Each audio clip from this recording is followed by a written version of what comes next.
అలానే మిస్ఎస్ రావు, ఏడాదికి 10 నుంచి 15% లాభం వచ్చేటువంటి బిజినెస్ ఏదైనా ఉందా అని అంటే అది బంగారం కొనుగోలు చేయటమే అనేది రీసెంట్గా బంగారం యొక్క చరిత్రను చూస్తే అర్థమవుతుంది. గత కొన్ని సంవత్సరాలుగా బంగారం రేటు పెరుగుతూ వస్తుంది. ఈ ఏడాది అయితే ఏకంగా 50% అబోవ్ ప్రాఫిట్ వచ్చింది బంగారం కొనుగోలు చేసినటువంటి వాళ్ళకి.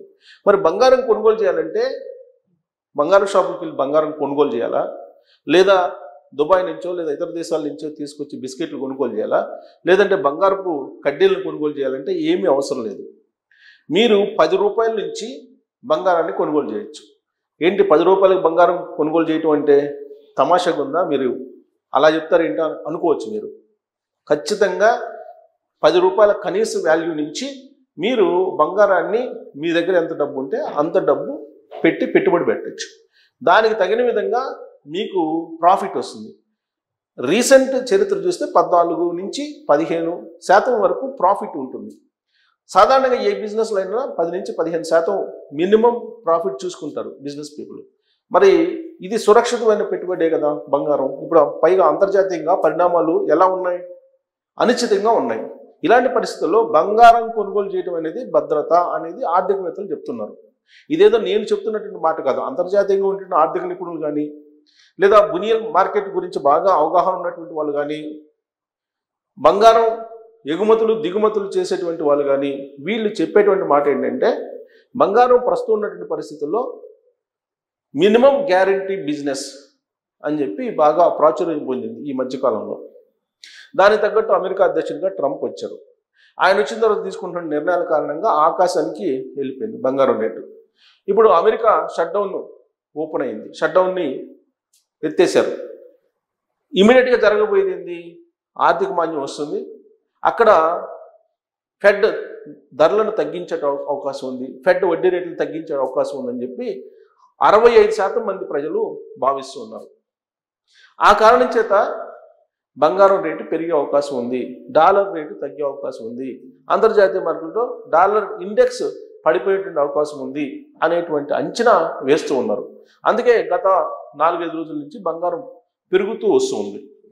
ఒకవేళ తగ్గినా కానీ స్వల్పంగా తగ్గుతుంది తప్పితే అమాంతం అయితే పడిపోవట్లేదు, బంగారం పెరుగుతూ ఉంది. దానికి కారణం ఏంటంటే అంతర్జాతీయంగా నెలకొన్నటువంటి పరిస్థితులు.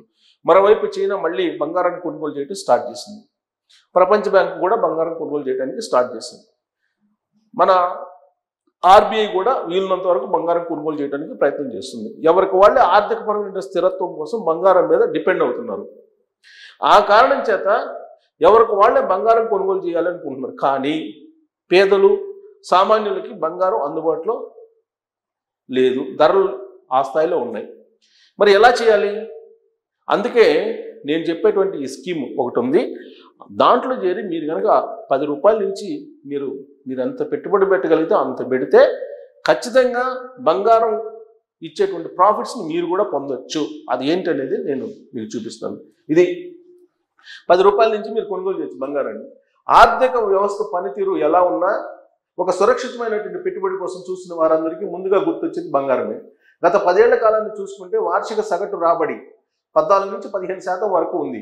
బంగారం ధర పెరుగుతున్న నేపథ్యంలో ఇప్పుడు చాలా మంది దీనిని కొనేందుకు ఉన్న ప్రత్యామ్నాయ మార్గాలను అన్వేషిస్తున్నారు. ఈ నేపథ్యంలో గోల్డ్ ETF ఫండ్ ఆఫ్ ఫండ్లు ఇప్పుడు బాగా ప్రాచుర్యం పొందుతున్నాయి. ఏంటివి అంటే ఏడాది కాలంగా బంగారం ఇస్తున్న రాబడి అందరినీ ఆశ్చర్యపరుస్తుంది. ఈ నేపథ్యంలో 10 రూపాయలతోనూ పసిడిని కొనండి అంటూ పలు సంస్థలు డిజిటల్ గోల్డ్ను తీసుకొచ్చాయి. ఇది డిజిటల్ గోల్డ్ని కొనుగోలు చేసేందుకు అవకాశం కల్పించాయి.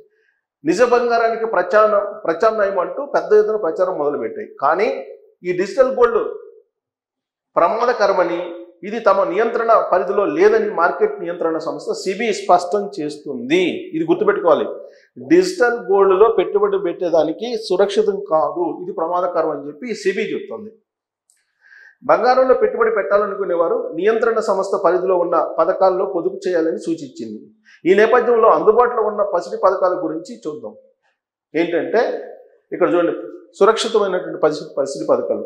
Gold ETF, gold exchange traded ఫండ్లను ETF అంటారు. కొనుగోలు చేయాలంటే డీమ్యాట్ అకౌంట్ ఖాతా ఉండాలి. సాధారణ షేర్లను కొన్నట్లే గోల్డ్ ETFలను BSE, NSEల నుంచి కొనుగోలు చేయొచ్చు. సో ఈటీఎఫ్లను మీరు కొనుగోలు చేయాలి. డిజిటల్ బంగారం అంటే, డిజిటల్ గోల్డ్ అంటే ఏది పడితే అది కొనకూడదు. సురక్షితమైన పథకాలనే కొనుగోలు చేయాలి. ఈటీఎఫ్ని కొనుగోలు చేసుకోవచ్చు. మీ దగ్గర డబ్బు ఉన్నప్పుడల్లా బంగారంలో మదుపు చేయాలనుకుంటే ఇదొక మంచి మార్గం. ఈ పథకాల్లో వచ్చే రాబడి బంగారం రాబడికి దాదాపుగా సమానంగా ఉంటుంది. లావాదేవీలన్నీ పారదర్శకంగా ఉంటాయి. మీరు ఒక యూనిట్ కొన్నారంటే ఆ మేరకు 99.5% శుద్ధతతో పసిడిని కొన్నట్లే, బంగారం కొన్నట్లే. ఒక యూనిట్ కొంటే నేరుగా బంగారాన్ని కొన్నప్పుడు పలు ఖర్చులు ఉంటాయి, అమ్మేటప్పుడు కొంత ఇబ్బంది. గోల్డ్ ఈటీఎఫ్లతో ఇలాంటి ఇబ్బంది ఏమీ ఉండవు. స్టాక్ ఎక్స్చేంజ్లో ఉన్న రేటుకు కొనొచ్చు, అమ్మొచ్చు. పెట్టుబడిపై వచ్చిన లాభాలకు నిబంధనల మేరకు పన్ను వర్తిస్తుంది. కొనుగోలు విక్రయం సమయాల్లో డీమ్యాట్ ఖర్చులు ఉంటాయి. ఇప్పుడు చాలా గోల్డ్ ఈటీఎఫ్ల ఒక్కో యూనిట్ విలువ 100 రూపాయల నుంచి 110 మధ్య ఉంది. అది మీరు సురక్షితమైనటువంటి బంగారం పథకాల్లో పెట్టుబడి పెట్టాలంటే 10 రూపాయలు మీరు కొనుగోలు చేయండి అని అట్రాక్ట్ చేసేటువంటి పథకాల జోలికి వెళ్ళొద్దు. కనీసం 100 నుంచి 110 మధ్య పెట్టుబడి పెట్టగలిగితే మీరు బంగారం ఈటీఎఫ్లో మీరు పెట్టుబడి పెట్టచ్చు. కొన్ని గోల్డ్ ఈటీఎఫ్లు ఎన్ఏవి 1 గ్రాము నిజ బంగారం ధరకు సమానంగానూ ఉంటుంది. అంటే వీటిలో 1 యూనిట్ కొంటే 1 గ్రాము బంగారం కొన్నట్లేదు. యూనిట్లు ఎలక్ట్రానిక్ రూపంలో ఉంటాయి కాబట్టి నిజ బంగారం లాగా వీటి రక్షణ గురించి ఏమాత్రం ఆందోళన అవసరం లేదు. ఇక గోల్డ్ ఫండ్లు, డీమ్యాట్ ఖాతా అవసరం లేకుండా నెల నిర్ణీత మొత్తం బంగారంలో మదుపు చేయాలని అనుకునే వారికి గోల్డ్ ఫండ్లు అనుకూలం. ఇవి 95 నుంచి 100% వరకు పెట్టుబడిని గోల్డ్ ఈటీఎఫ్లకి కేటాయిస్తాయి. మిగతా మొత్తాన్ని నగదు లేదా డెట్ పథకాలకు మళ్లిస్తాయి. ఫండ్ మేనేజర్ పాత్ర ఎక్కువగా ఉంటుంది. చిన్న మొత్తం అంటే 500తోనూ క్రమానుగత పెట్టుబడి విధానంలో మదుపు చేయవచ్చు. కొత్తగా బంగారంలో మదుపు చేయాలనుకునే వారు గోల్డ్ ఫండ్లను ఎంచుకోవచ్చు. ఇక గోల్డ్ ఎఫ్ఓఎఫ్ ఏంటిది? ఇది గోల్డ్ ఫండ్స్ ఆఫ్ ఫండ్స్. ఇవి బంగారంలో మదుపు చేసేందుకు మరో ప్రత్యామ్నాయ మార్గాలు. ఇవి గోల్డ్ ఈటీఎఫ్లు గోల్డ్ ఫండ్లలో 95% వరకు పెట్టుబడి పెడతాయి. 500తోనూ ఇందులో పెట్టుబడిని ప్రారంభించవచ్చు. ఏక మొత్తంలోనూ సిప్ రూపంలోనూ మదుపు చేయవచ్చు. వైవిధ్యంగా ఉండడం దీని ప్రత్యేకత. ఇప్పుడిప్పుడే బంగారంలో మదుపు చేయాలనుకునే వారికి అనుకూలం.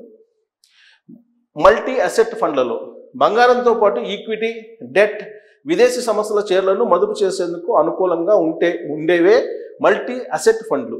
పెట్టుబడి మొత్తంలో 10 నుంచి 25% మేరకు ఇవి బంగారానికి కేటాయిస్తాయి. ఒకే ఫండ్తో వైవిధ్యమైనటువంటి పెట్టుబడి కావాలనుకున్నప్పుడు వీటిని ఎంచుకోవచ్చు. వీటి నుంచి సగటున 12 నుంచి 15% దీర్ఘకాలిక రాబడిని ఆశించవచ్చు. కొత్త వారితో పాటు ఇప్పటికే ఫండ్లలో మదుపు చేస్తున్న వారు వైవిధ్యం కోసం వీటిని పరిశీలించవచ్చు. ఇవి సురక్షితమైనటువంటి గోల్డ్ ఈటీఎఫ్, గోల్డ్ ఫండ్లు, గోల్డ్ ఎఫ్ఓఎఫ్, అలాగే మల్టీ అసెట్. ఇవి సురక్షితమైనటువంటి పెట్టుబడులు బంగారంలో పెట్టడానికి ఉన్నటువంటి అవకాశాలు. బంగారం 10 రూపాయలకి మీరు కొనుగోలు చేయొచ్చు కదా ఫండ్లలో అని చెప్పేసి చాలామంది అట్రాక్ట్ చేస్తూ ఉంటారు. వాటికి సిబి అయితే గ్యారెంటీ ఇవ్వట్లేదు. బట్ నేనేదైతే చెప్పానో ఈటీఎఫ్లు అవి, వాటిలో మీరు సురక్షితంగా బంగారాన్ని కొనుగోలు చేసి మీ దగ్గర ఎంత డబ్బు ఉందో అంత బంగారాన్ని కొనుగోలు చేసి మీరు లాభాలు పొందవచ్చు. మినిమం 12 నుంచి 15% వరకు లాభాలు ఉంటాయని చెప్పేసి అంతర్జాతీయంగా ఉండేటువంటి బులియన్ మార్కెట్ నిపుణులు చెప్తున్నటువంటి మాట. సో మీరు బంగారాన్ని భౌతికంగా మీరు కొనుగోలు చేసి షాపుల్లోకి వెళ్ళి తీసుకురాకపోయినప్పటికీ బంగారంలో పెట్టుబడి పెట్టడం ద్వారా మీరు లాభాలు పొందవచ్చు అని చెప్పి ఈ స్కీములు చెప్తున్నాయి.